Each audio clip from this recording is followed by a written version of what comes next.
So once again, I'm Natalie Bencavanga, and I'm joined with Desmond Price of Independent Thought. We're going to kick things off talking about Trump considering a U.S.-led Iraq-style occupation of Gaza, which sounds as horrible as it is. So we're gonna start with that.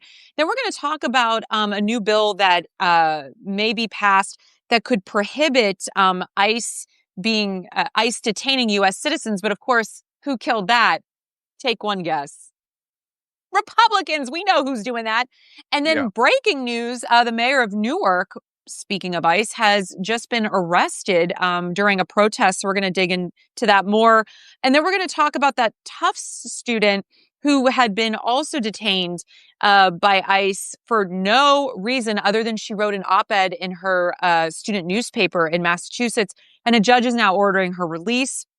We're going to be talking about public land that the Republicans would like to sell. So they want to deport people. They don't want people here, but they're totally cool with taking foreign money and taking away our parks and our public land. I don't think enough people are talking about this story. And then could the Patriot Act be repealed? We're going to discuss, and then we're going to end. I think we need a segment that's just called like the story of the week that pissed me off the most. And we can take, okay with that. We can take like turns, you know what I mean? But this week it's going to be my story of the week that really pissed me off. And I just want to read you guys the headline of it because, wow, the MAGA backlash is happening because Trump's Surgeon General pick is part of the Make America Healthy Again nonsense. And she is a doctor who never completed residency. And she's the pick for Surgeon General, and she's also a wellness influencer and basically a snake oil salesman. Whew! I'm tired just going through the headlines, my friend. Let me tell you. Okay. Yeah. So let's get it going, though. Let's do it. So let's kick things off. Tell us about what this first story is all about. So yes, so this is a report that came out of Reuters recently. I came across it on one of my favorite shows, Breaking Points. They kind of covered this yesterday or the day before. Mm-hmm. So there is a leaked memo coming out that the Trump administration is planning what they refer to as an Iraq-style invasion and occupation of the Gaza Strip. So this is according to at least 5 different people in the administration who spoke on the basis of anonymity. The occupation would have no timetable, but the U.S. government would be sending the military over there to essentially forcibly displace all of the Gazans in the Strip, all 2 million of them, relocating them out of the Strip, occupying the territory, and essentially having the U.S. be in control of it with no official timetable. They didn't say how long they were going to be there for, but I think the one thing that has given me so much pause about all of this is, beyond all the different horrific things that we've seen happening in Gaza recently, is the fact that, Donald Trump has, time and time and time again talked about like how terrible all of these things that were happening in the Middle East were over the last few years. He ran on being the anti-war president, being the pro-peace candidate. He is talking about something that is blatantly illegal. That's something that every other country in the region said specifically that if he did this, they would end relationships with the United States and they would not sign any kind of like peace deals with Israel, which he's been trying to vehemently get done, especially with Saudi Arabia, for instance. And he is essentially talking about doing something that is, by every metric, illegal under international law. Forced displacement is illegal under international law. And what I was happy to see was the fact that somebody who has been on the right side of multiple issues recently, Senator Chris Van Hollen from Maryland, he put out a video just in the last few days talking about this specifically, where I want to get his words here. He called Benjamin Netanyahu an extremist and said that Trump is basically doing this at the behest of him. He said that Israel's government, Benjamin Netanyahu's government, is collectively punishing the people of Gaza, not allowing food or water or medical supplies to get into the Strip right now, saying that it is illegal what they are doing, that they are violating international law, and what they're planned to do to send people out is in fact ethnic cleansing. I thought it was important that a sitting U.S. senator said these words, because a lot of people have been saying these things in these spaces. They've been, talking about these things, but when a sitting U.S. senator comes out and says it, I think it gives everything about this a lot more power. And it's a good thing that I'm hearing more members of Congress saying these words now, because to be fair, this has been happening the whole time, but I think it's good for me to see that more people are saying what is happening right now, Natalie. Yeah, no, I couldn't agree more. When you started talking about what was going on, the first thing I thought of was like, oh, wait, didn't Trump run on this idea of we're not going to have any more wars and that he was going to broker this peace deal and be able to do what Biden couldn't do and all this nonsense? But obviously, Trump's a liar. He's always been a liar. He's Right. never been told the truth about any of this stuff. And the reality is the billionaire class always makes money during wartime, period. I mean, who do you Yeah. think is creating the weapons that we're selling? Who has the contracts with the government? Who gets to broker these deals? It's the one of the 1%. So peacetime is great for the people. It's not good for business in a lot of ways. And Trump has shown again and again that he does not care about us, the people. He only cares about lining the pockets of himself and others. And I knew that we were heading in this direction when he started talking about turning parts of Gaza into almost this resort. Well, you can't Right. do that if there are still those pesky people, many of them children, they're occupying this land. And I will say this again, too. I firmly believe that Trump is a Russian asset and has been. And I truly believe that not only is Netanyahu pulling strings, but I think Putin is too. And we would be remiss to sort of leave him out of this larger narrative and equation. We also have some comments here. American Citizen says, let's get them out. Talking about this administration class action lawsuit against Waltz, Vance, Pete Hegseth for all of the military personnel that they've put at risk doing through their incompetence and violation of the Espionage Act. Spouses do not sign contracts. People are really up in arms, not only about how just this administration acts with one issue as it pertains to war and surveillance, but how they're acting accordingly. It also says the media is not mentioning that Vance owns stocks, that they're making a mint from this. And this is exactly the other thing we were just talking about. Yeah. Is that these guys make money off of this. This is why Right. Congress should not be allowed to own or trade stock while they're in office. And and Right. and once again, it's almost like we have the fox, watching the hen house, so to speak. We're expecting the people that we put in here to somehow live in an ethical space that they themselves have shown over and over again that they do not exist in. So while this upsets me on every level, it in no way surprises me that the Trump administration wants to do this. And I think at what point does our military stand up against him? And I think that's why Hegseth's trying to get rid of 4-star generals. He doesn't want anybody in there that's going to potentially push back on any of these insane things that they want to do. And to be clear, they're already doing insane things. I mean, this is, Yes, correct. this would be maybe the most brazen, the most illegal, the most catastrophic thing that they've done so Yep, far. But they've also already struck Somalia. They've also already struck the Houthis in Yemen. They're that's right. talking about bombing Iran, possibly starting a regional war over there. Talking about stealing land from Canada, talking about stealing land from Panama, talking about stealing Greenland from Denmark. Trump has tripled down on that. Yeah, So we are talking about, as far as I'm concerned, that's all warmongering talk. Especially when you talk about taking Greenland from Denmark. That's a NATO ally. You're just going to take their territory from them right. forcibly. I mean, like, this is the words of a warmonger. He is purposely trying to put U.S. soldiers and other people in all these other regions in harm's way on behalf of his ego. So couldn't agree with you more. And this person, we have a ton of comments, by the way. So I'm trying to get to just a few of them as we're going along here. Concerned Citizen says, is it ethnic cleansing to move civilians to an evacuation zone, or is it only if they're forced outside their country's borders asking for clarity? I mean, in my opinion, does it When you take really an entire matter? population, Yeah, when you take an entire population who is of a certain ethnic group and you forcibly take them out of one area and force them to go into another, yes, the word force here is, the that's the operative key. word here. Then Yeah. yes, you are taking an entire ethnic group and you're forcing them Mhm. out. That is an ethnic cleansing. Yes. Yes, 100%. Oh my goodness, the level of comments. I mean, I feel like we must have hit a nerve with this topic because I think the reality is the people of this country, this is the overall sentiment, they do not support this. This is not what No. we signed up for. And I want to ask, I don't know if we have anybody that voted for Trump listening. And if you did happen to vote for him, are you satisfied with this trajectory that his administration is taking? Because I have talked to some Trump supporters who have said no, they are angry and they actually wish they had not voted for him. And so I do think there is this sense of buyer's remorse. And of course, we can get into the nuances of how did you not know? I mean, he's been doing this for how many years now? But the reality is, I do think the further that they continue to push these extreme agenda points, the more Yeah. collective support they are losing.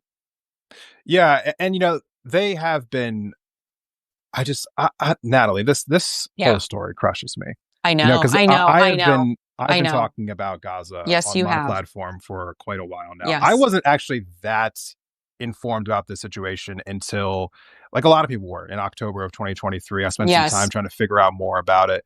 I mean, that is an open air prison right now, and it has been for a long time. I The know. Israeli military has blocked off this area. They don't let people come in besides their own military. They don't let people leave. They have That's right. access to their electricity. They have access to their water. They have access to their food. They have access to their medical supplies. They've blown up every single hospital. They destroyed Yeah. every single school. They destroyed the very last restaurant in the area just last week.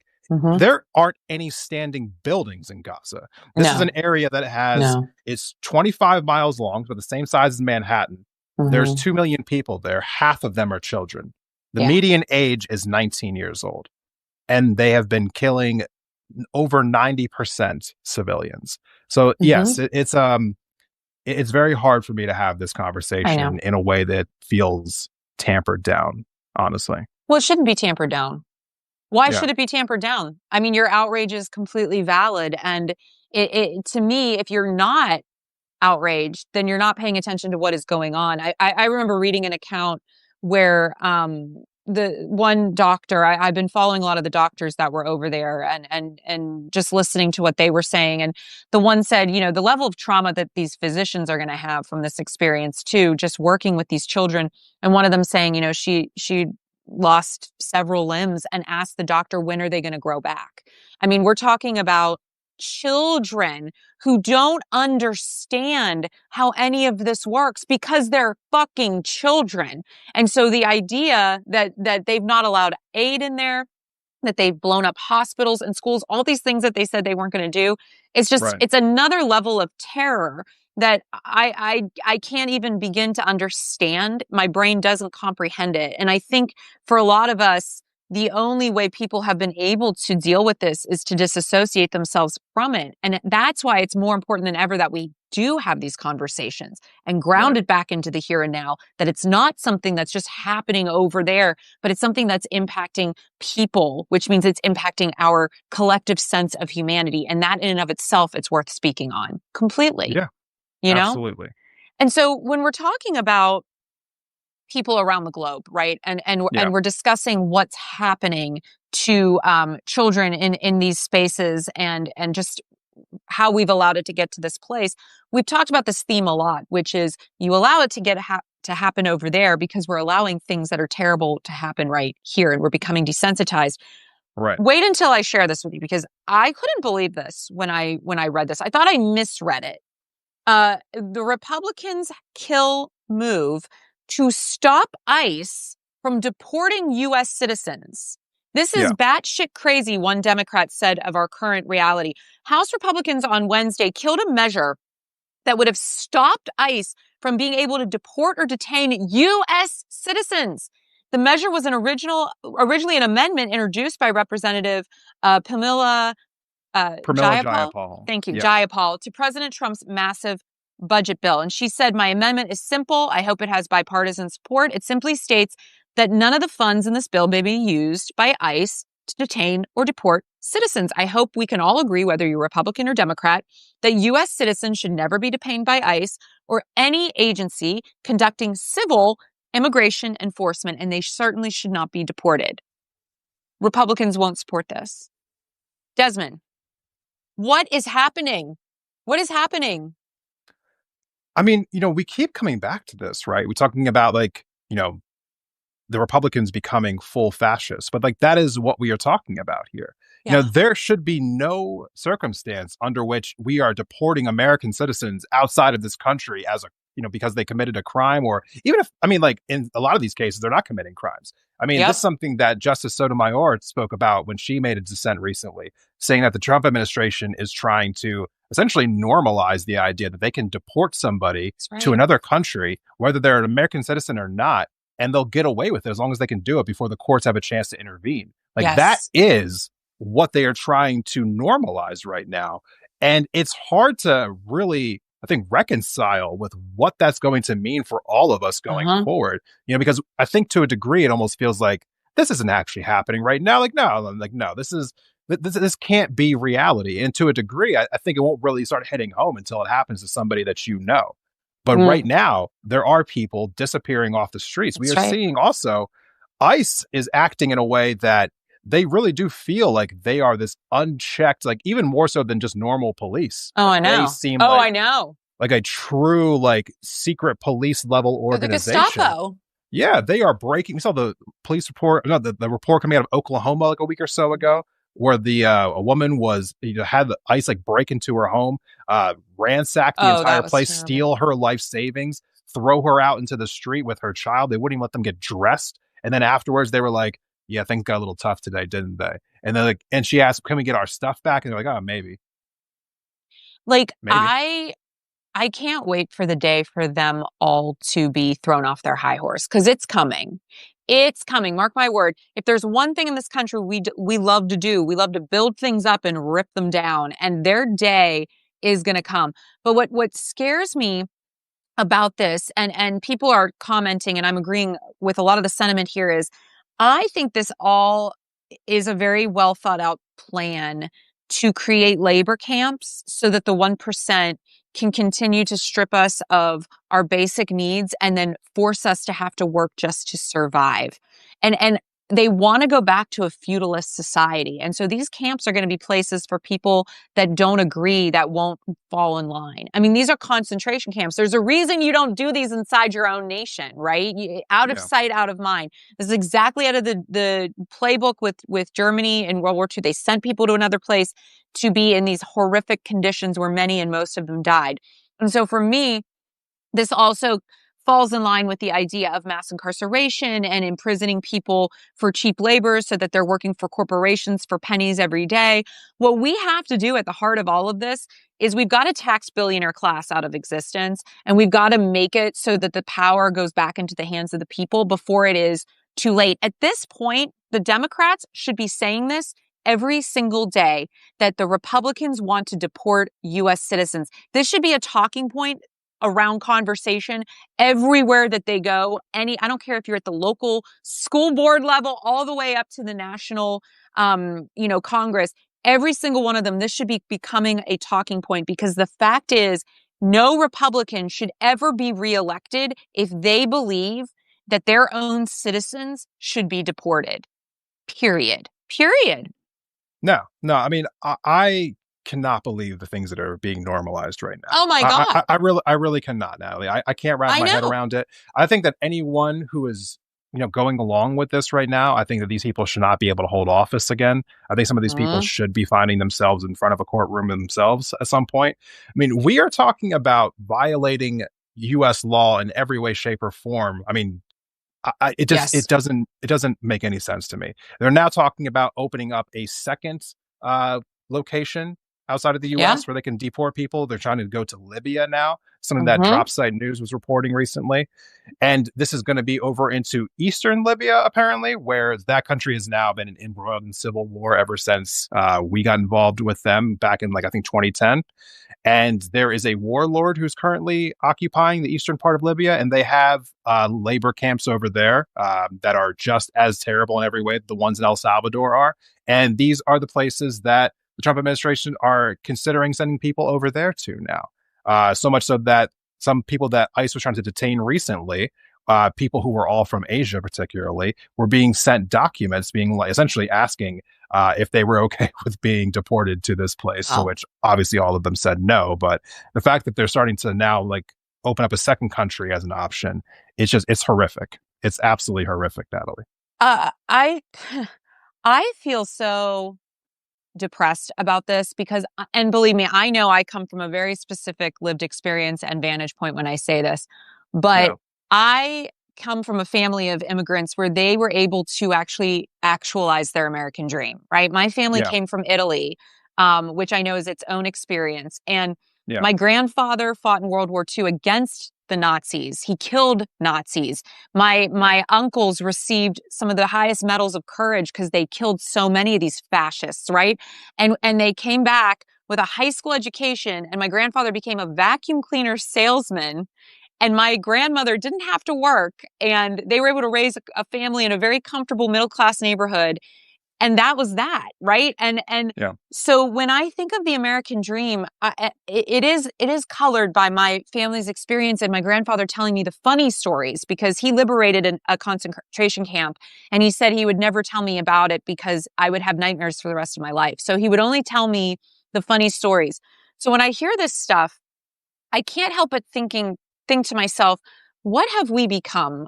And where could we have brought the American dream next in this idealized space, in my dream space of what this looks like? Because when I think of America, I always think of the potential of what can be, right? I know we have a history steeped in slavery and genocide and these horrific Yeah. things, not negating it, but I'm always thinking about what could we become?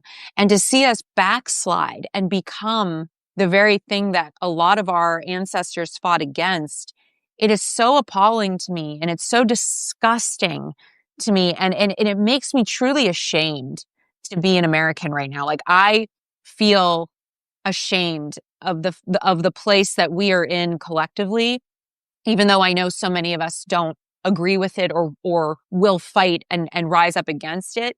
But the idea that we are here, Desmond, makes me think that a lot of us haven't had connections to the past, haven't had a history lesson, haven't opened a book, haven't been taught what went on in this country in order for people to be okay with where we are. And I don't blame the individual insofar as I blame the system of education that has been broken purposefully, I believe, Hmm. for the past 30 years so that we don't have people understanding first civic education, what that responsibility looks like, and also the history of this country to want to make it into that idealized place where we could all have a dream and achieve it. We should be extending the hand to the other, welcoming them here. We should be opening the doors of democracy, strengthening our democracy, putting further laws in place that uphold and uplift the most vulnerable. And instead, we're doing the exact opposite, which to me feels very antithetical to who we could be if we wanted to live up to the ideas of this nation. Yeah, and unfortunately, we are seeing a continuation of what I find to be illegal activity. Or I guess like maybe whether or not it's legal no longer really matters to the Trump administration, as we Yeah, are seeing right. today that a mayor from Newark Mm-hmm. is being detained by ICE. Do we have extra information about this? I have to say that I didn't get a whole lot of information on this before we got on the air today.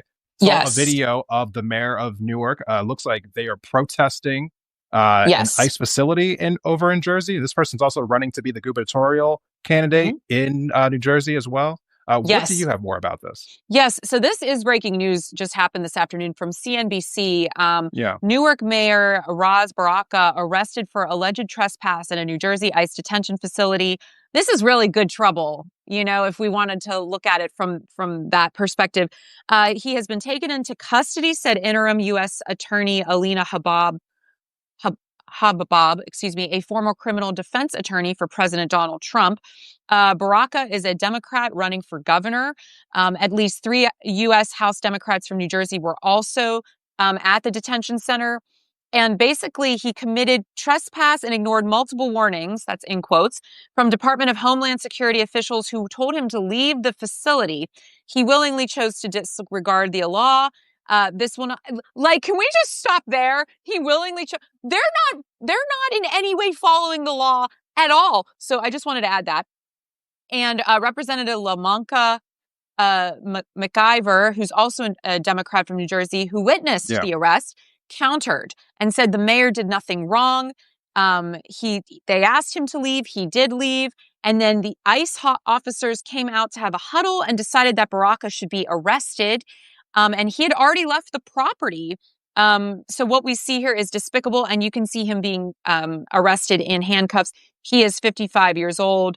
So what we're witnessing now, from this experience, in my opinion, is Yeah. exactly what I was hoping would start to happen, which I know might sound cold and insensitive, but I mean it in the sense that, like, we need to see Democrats standing up against ICE, and we need to see people being arrested that have huge public profiles where people are actually going to pick this up and run with it, as opposed to just regular people like you and I that we might get a Yeah. little blip. But this is going to get a lot of attention, and this needs to raise the alarm. And so perhaps he maybe, and I don't know this, but maybe he knew that this could be a thing that could happen, and he did it anyway, Yeah. because he wanted to make a stand and make a point. And why wasn't he allowed to be looking in the detention center? Those are like, once again, like, this shit belongs to the people, warts and Right. all. Our government officials should absolutely be allowed to go into these spaces and check on the people that are there, or just be aware of what's going on in their own backyards. What do you make of this? We heard so much chatter Mm-hmm. and outrage about when Joe Biden was asking for folks around the country to get vaccinated. Mm-hmm. The Republican Party took a lot of time to talk about, like, how, like, oh, if you don't do what the Biden administration tells you to do, they're just going to send you. They're going to send the FBI after you to arrest you. They're going to like come into your homes and forcibly take your guns, and all, like, they Yeah. constantly they constantly fearmonger about Yes. how the Democratic Party is going to use the government to kind of go after people who aren't doing what they want them to do. And Mm-hmm. yet what we are seeing here is, again, one of these like cases where, they basically are just admitting to what they want to do. The Yes. Republican Party being in power right now is sending their unconstitutional police force, essentially, as far as I'm concerned, ICE, basically anywhere they want them to go, and Mm-hmm. detaining anyone that they want to detain. No one has due process. That's right. And they are Mm. essentially like, I cannot say this enough. I mean, like, we are seeing a pure like fascist takeover, Natalie. I mean, Yeah. how is it that a mayor who was just protesting, who was just asking to see inside of a facility, is detained by Trump's secret police? Yeah. I mean, what is happening right now? As far as I'm concerned, I cannot wait until, and I know some people feel really skeptical about our elections coming up in the future, Yeah. but And they should. I cannot wait to watch the Republicans lose like 50 seats in the House next year. Ooh, that's just like, that's turning me on. So that's another show. That's the after hours show. No, But but all yes, kidding aside, I agree with you. I think, yeah, I do think that is why I said what I said. Like, we should be screaming that the Republicans voted no on these things. They don't want yeah, this to happen. That, they're okay with this. I mean, and I do think it's a bit of a joke that they're like, we have to follow the law of the land, when these asshats have done absolutely nothing but break the law. So I yeah, do think that there needs to be more of this, more protests, more arrests. Um, but also, I think it's important to note that the courts have and continue to be standing on the right side in a lot of these state situations where things yeah, are going to court, and they are striking down what Trump is attempting to do. Now, whether he follows those laws remains to be seen, or the orders coming from the judges. But recently, sort of in tandem with what we're just talking about, yeah, a judge orders Tufts student Ramaisa Ozturk to be released. She was a yes, student. I've talked about her a lot, and I'm sorry if I butchered her name, but I have talked about her a lot. A federal judge granted bail to her on Friday, freeing her from federal immigration custody more than 6 weeks after 6 weeks already after the Trump administration revoked her visa and arrested her. The U.S. District Judge William Sessions ruled that she had raised substantial First Amendment and due process claims, saying the government had no given justification for detaining her, right, other than because of a student newspaper that she had, written an article in and criticized the government. And they said there is no evidence that she's engaged in violence or advocated violence, and she had no criminal record. And so here we are.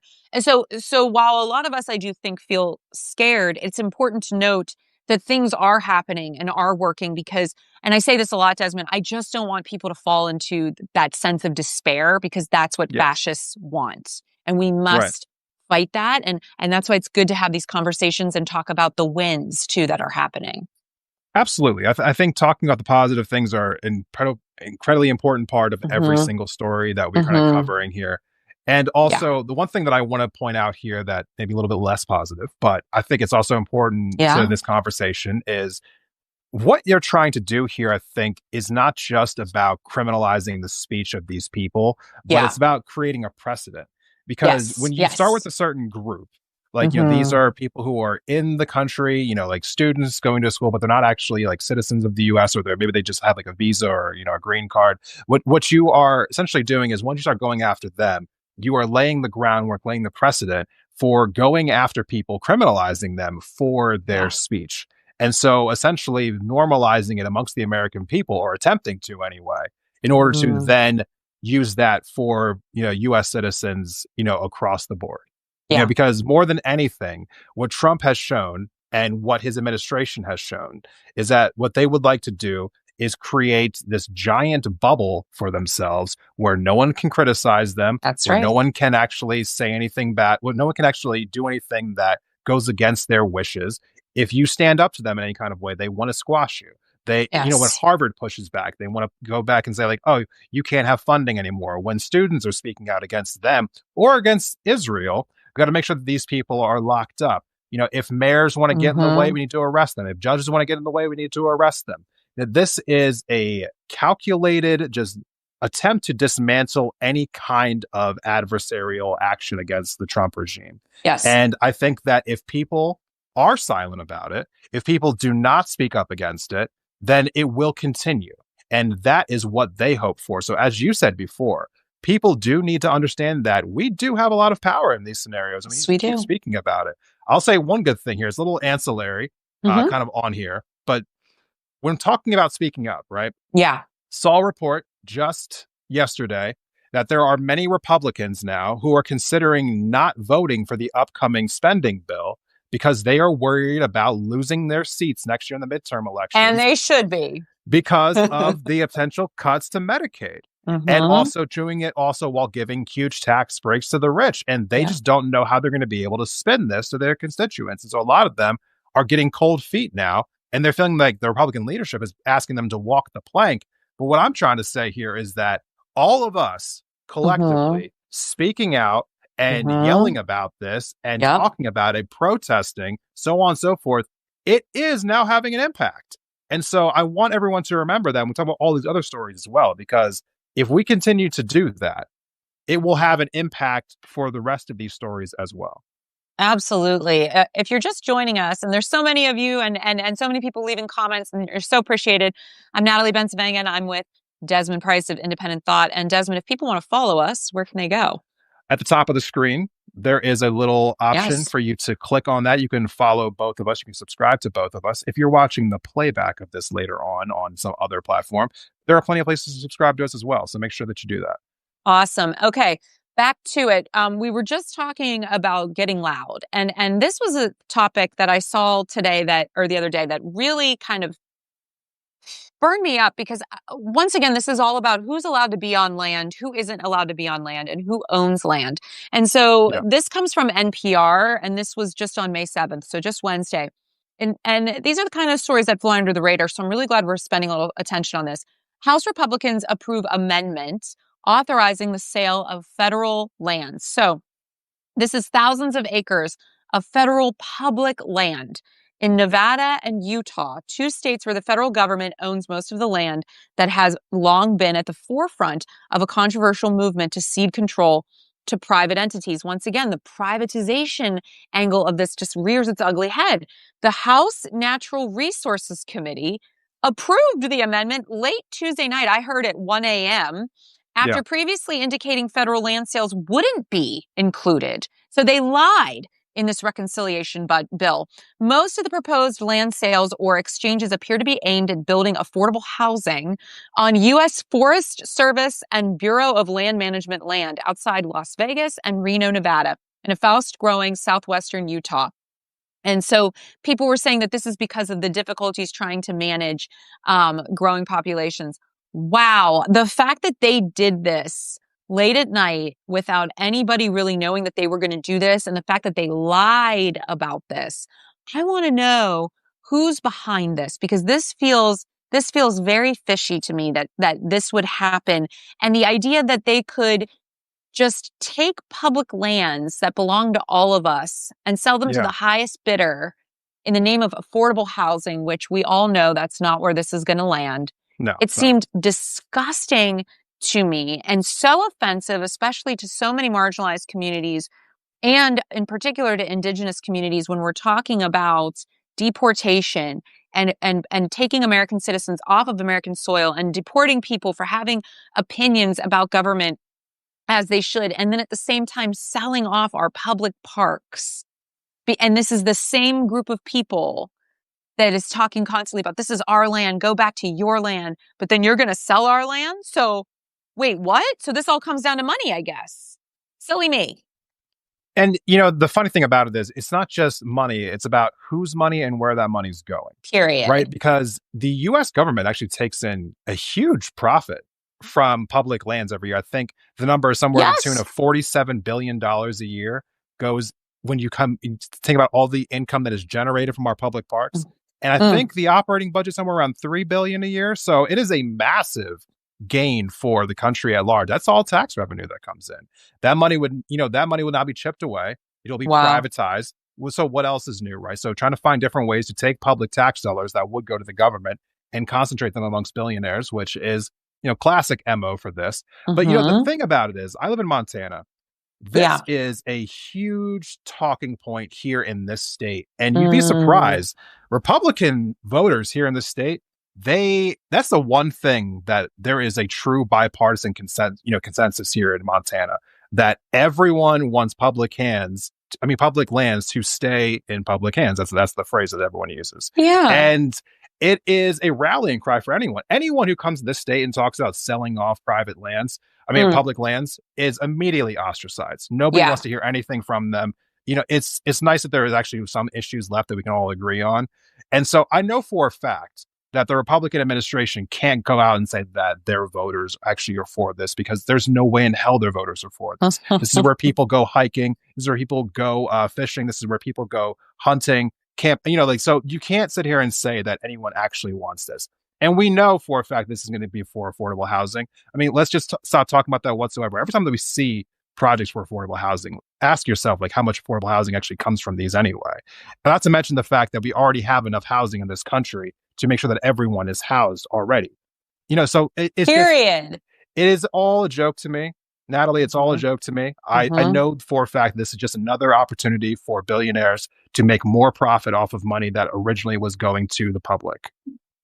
Desmond, offline, when we were discussing our topics, you said to me, I don't know if I'm going to have much to say about this.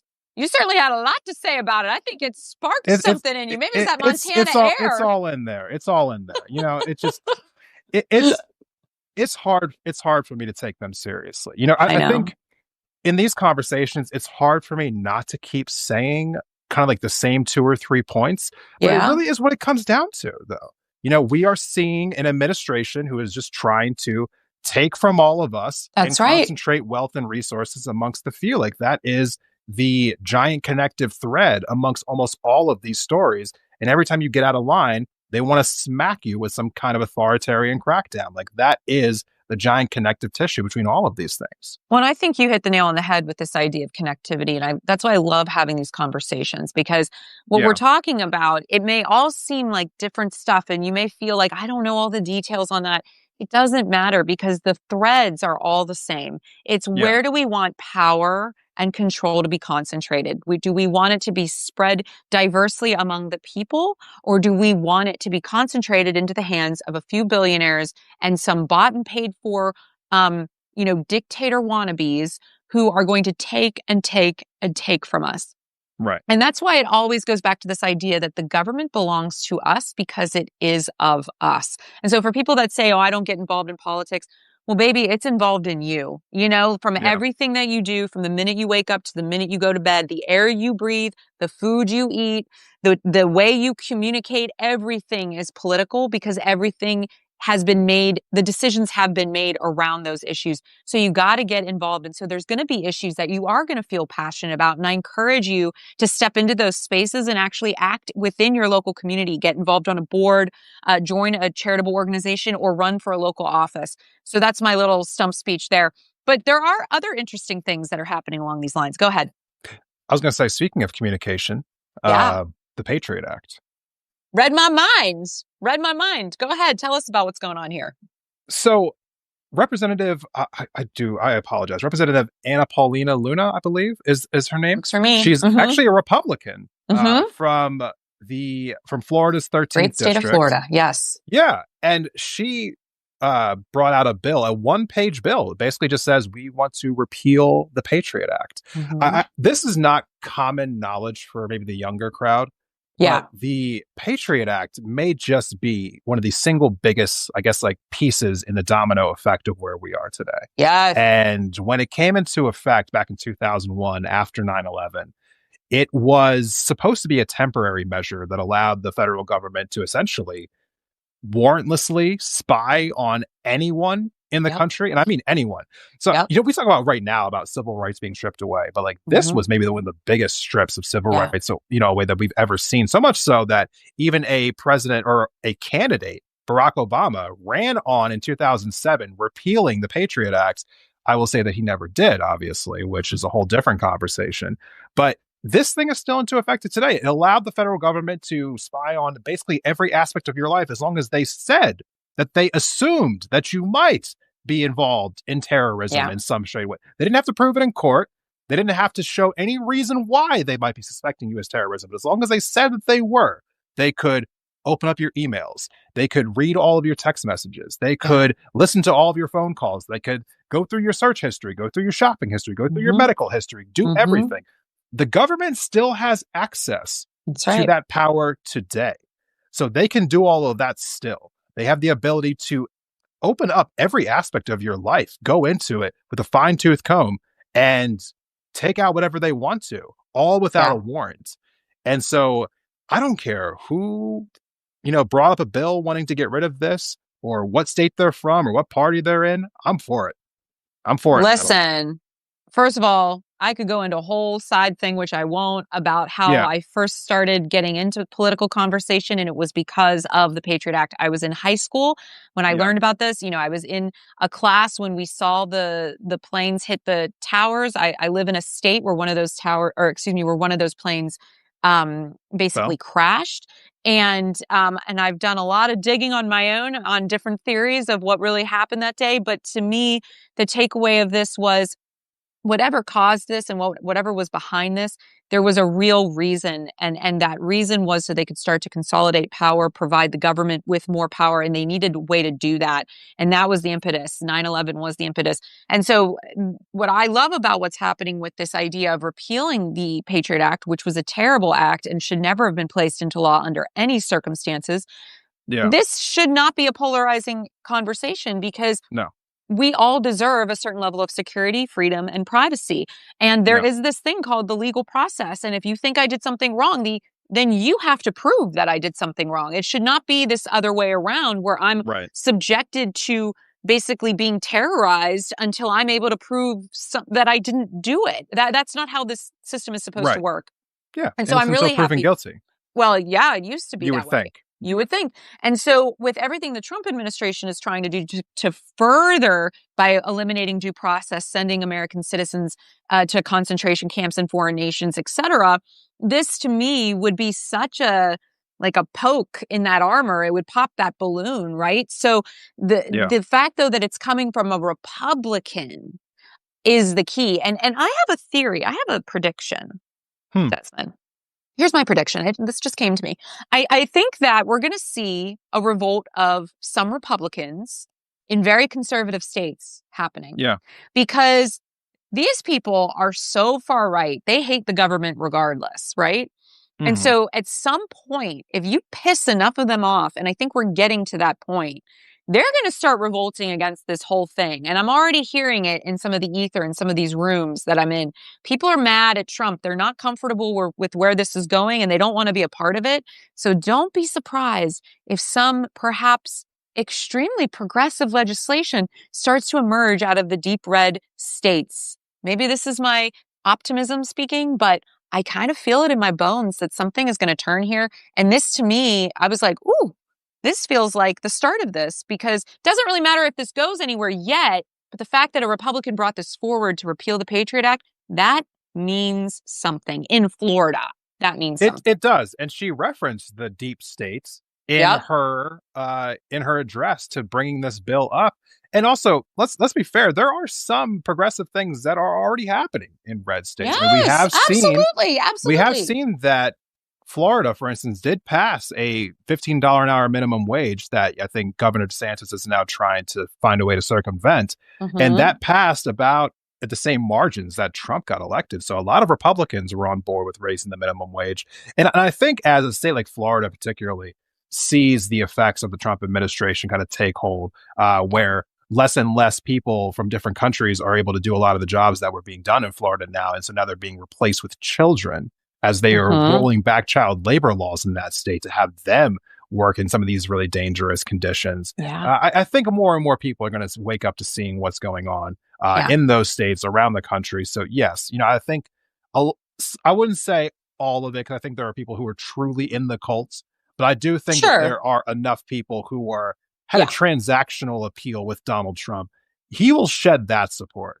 And I Yes. think that will be part of the charge that actually leads to I think we will see a bigger flip in 2026 than we saw in 2018. I really do I believe agree. there's just too much going against him right now. This idiotic trade war that where people are going to see their prices going through the roof. A lot of people said they voted for Trump to get prices down. He's now artificially putting them even higher. No, I think it's only a matter of time before this house of cards falls in on him. Mm. The honeymoon is over. You know what I mean? Okay. Yeah. Before we go to our final segment, I'm Natalie Yeah. Bencavanga. This is Desmond Price from, at least you're above me on my screen, of Yeah. Independent Thought. Desmond, how can people find us if they want to follow our work? Right. So if you want to follow us on here, you can go Mhm. ahead and click the top of the screen. You can subscribe to both of our accounts. That'll get you to subscribe to my Substack as well as Natalie's. If you are watching the playback, there's going to be links in the episode description for where you can follow all of us again on Substack, on Instagram, on YouTube, on TikTok. So All the those are places. the best places to keep up with all of us. Well, all of us, me and you. Wonderful. Yeah. Wonderful. It is all Yeah. of us, all of me, you, and my Oh, multiple personalities on this show. Okay. So as we wrap it up, this is a little yes. segment, working title, We Welcome Thoughts, called Something That Really Pissed Me Off This Week. And we're going to take Yeah. turns. But this really pissed me off this week, and I wanted to share it with you and get your thoughts. So this Yeah. comes from Politico, but this has been all over. President Donald Trump's new pick for Surgeon General is a wellness influencer, Casey Means, and she's already the target of MAGA vitriol, underscoring a split inside the president's base over the future of Health Secretary RFK Jr.'s Make America Healthy Again movement. Now, this is a big deal because she did go to medical school, but she dropped out of her residency. She was supposed to be a head and neck surgeon, but she dropped out in her fifth year, a decision she's attributed to the disillusionment of the medical system. She's also echoed RFK's vaccine misinformation. She has impeccable MAHA, Make America Great Again, credentials, meaning she talks about healthy eating and lifestyle as a tactic to prevent chronic conditions, and founded Levels. They always have a product to push, by the way, you guys.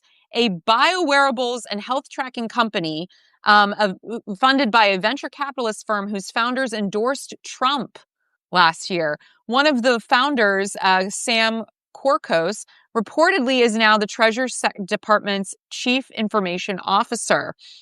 She's also facing backlash, basically, even by, what is this, Laura Loomer? I mean, talk about strange bedfellows.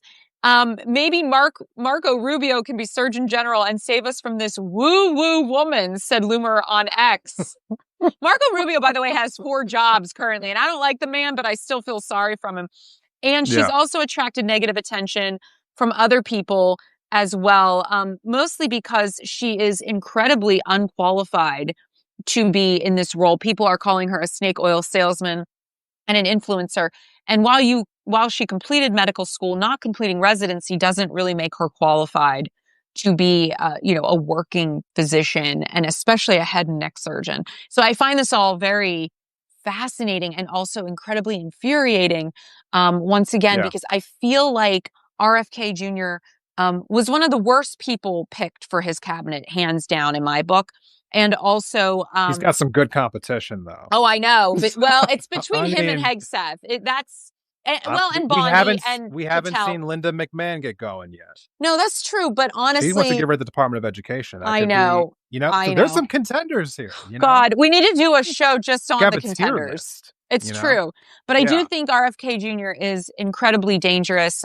This man Yeah. wants to start a eugenics program. He's going to find a way to do it. He is spreading disinformation. He's basically shutting down our ability to have a new new flu shot updated for the fall, which could cause, Yeah. the deaths of thousands and thousands of Americans. And of course, COVID, he's totally turned the tide on that and created a ton of misinformation. But more importantly, what really bothers me about all of this is, Desmond, if your car breaks down, where do you take your car?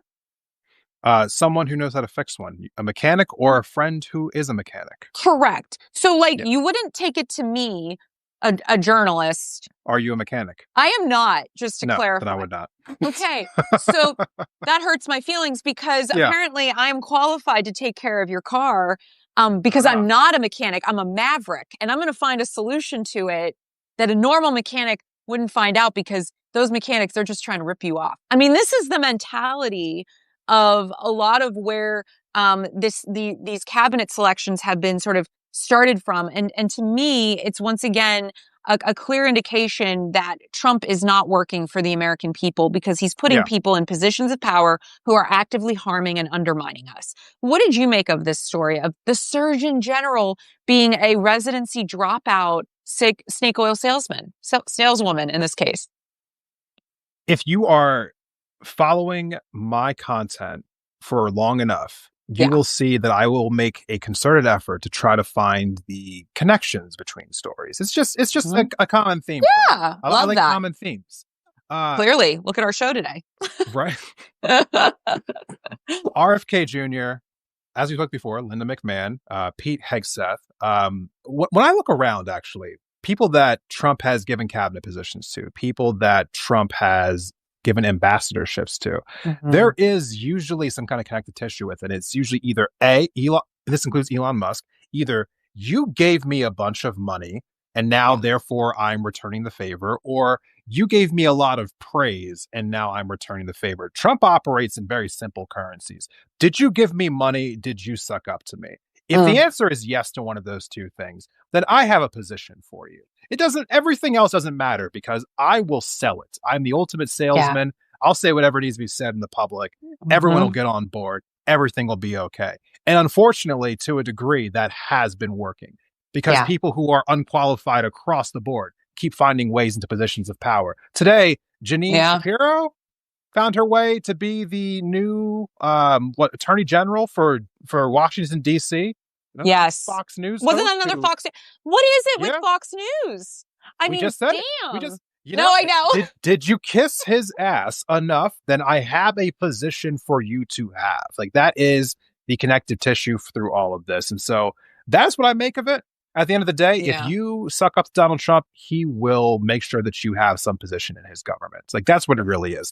There's no such thing as merit. And they talk about that when it comes to like the DEI conversation, but that's just their guys to get around the fact that they want to marginalize people who aren't, straight white men.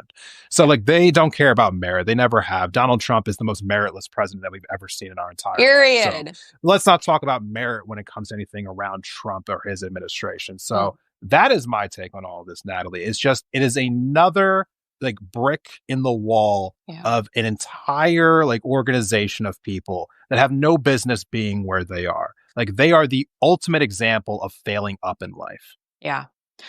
Whew, I couldn't agree more. And I think, just to kind of like wrap this up in my mind, what I'm really feeling from all the things that we touched on today, and thank you to everybody that joined us and left all of these incredible comments. We so appreciate the interaction and engagement. But what it comes down to is who is worthy and who is not, right? Yeah. Who are we going to allow in certain spaces? Who are we not? Who's going to be allowed to thrive in this new America?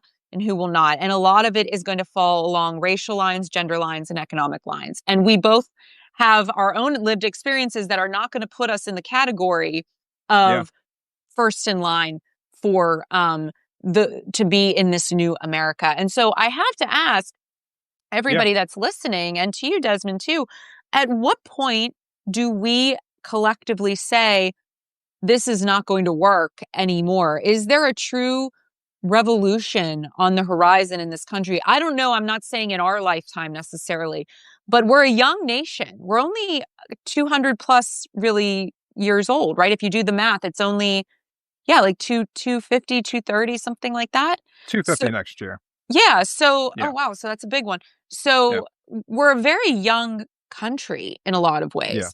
And to me, it's like, we don't have to accept this as how things are going to be. I always find that really fascinating with people where there's this sense of this is just how things are.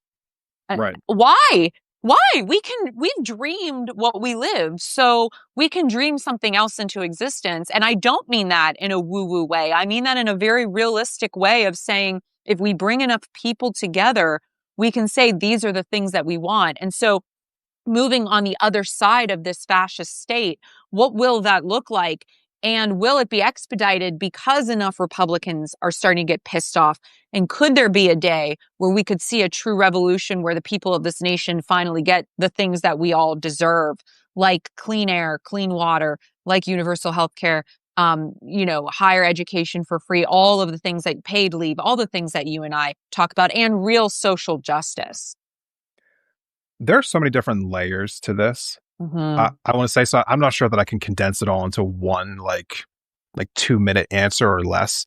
But the one thing I'll start by saying this: I think America would be a great place to live if it was what it claimed it already was. That's what we were talking You know, about a few segments ago. Yep. yeah. Mm-hmm. If it just was what they said it was, it would be Yeah. a great place to live. But the problem is that it's nothing what it claims to be. You know, Yeah. claims to be accepting of other people. Just come here and start your dream. This separation of powers. I mean, Mm-hmm. a place where people can just truly just like work hard and get what they need out of life, and they'll be Mm-hmm. protected from a tyrannical government. None of that's actually true, but it would be great if it was. Yeah. Do I think it can change? Absolutely, I do. I think there's so many different ways to do it. You can't just put all of your eggs in one basket. You can't just go to protests. You can't just get That's right. involved in community organizing. You can't just share information with people. We can't just elect the right leaders. You kind of have to do all of it in tandem. Yeah. Don't ever rely just on doing things in the community, and don't ever rely on just elected politics. I think you have That's to right. have a little bit of everything. I will say this, something I'm going to keep coming back to as we kind of get further and further down the line here. Who we nominate as the Democratic representative in 2028 is going to be an incredibly important thing that we do. Because I think we made the wrong decision last time. Maybe that might be blasphemy for some of you to hear. Maybe you really liked Joe Biden. I really did not. And I think that he kind of set us back. Yep. I think that as 3,000 candidates jump onto the stage to say that they're going to run for president in 2028 on the Democratic side, the most important thing will be who we pick among them, because it will essentially put into place whether or not we are going to actually undo some of this damage or just keep it in place. A lot of Democrats are really okay with just maintaining the status quo and just keeping things the way they are, not really rolling them back. And there are others who are going to actively fight to make things better and roll back some of the things that have happened and actually fight against fascist elements in the government. I think it's going to be very important to know who these people are, which ones are actually going to help and which ones are going to hinder the process of moving forward. I just wanted to say one last thing here to wrap up this conversation. Yes. As you are evaluating candidates in the future, and I really hope that this resonates for everyone, when you are listening to their positions about how they are going after issues, what they are standing up for, what they are pushing for, what they are pushing back against, ask yourself a very just simple question in that moment. Is this position challenging power, or is it reinforcing it? That's right. Just keep it that simple. Is this position challenging power, or is it reinforcing it? And then ask yourself, once you have that answer, is that a good thing or not? Because there is some power that should be reinforced, labor rights, for instance, and there are some power that should be checked and pushed back against. Maybe the ability for chemical companies to pollute our seas, that might be a bad thing. Our air might be a bad thing.